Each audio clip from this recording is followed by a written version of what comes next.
بابا همین ماه پیش بهم گفتی که منو میخوای ببری شهربازی ختنه.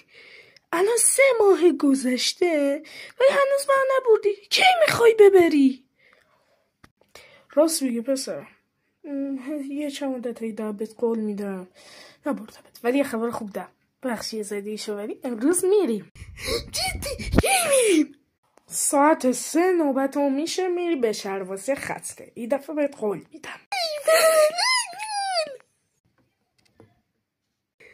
وای چقدر شلوغه. ولی بابا یه سوالم، این شهربازی چرا انقدر شبیه بیمارستانه؟ پسرم راستش آوردمت اینجا تا دکتر آزمایشت کنه ببینی تحمل او هوا هیجان شهربازی ختنه داری یا نه. حس میکنم خوشسته یادم دنیا. بابا اون پسرم اونجا نگاه دامن پوشیده و یه میرم پوشیش. ای آقا پسر مگه تو پسر نیستی؟ این چیه؟ چرا دامن پوشیدی؟ این دولم بریدن. چی تو بریدن؟ دولمو بردنم توی اون اتاق. بعد این دامن بی صابو کشن تو اون رو دولم تا ببینم. به دولمو با سوزن و قیچی و اینجوری محتوا بریدن.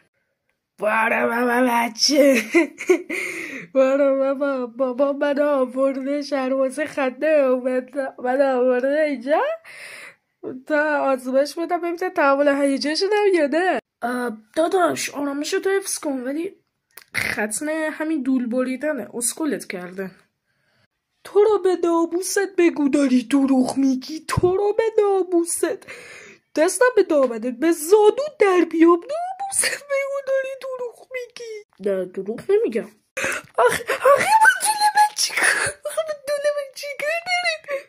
برای چی شده؟ دوله من بخوشی کار.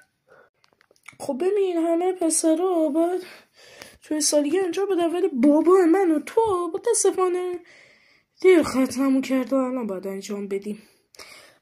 ببین الان نوبتت شد، پیشنهاد میکنم خیلی گریه نکنی، چون دکتره خیلی آدم بیرحمی بود. بهم گفته بود که اگه خیلی گریه کنم دولم از ته میبره.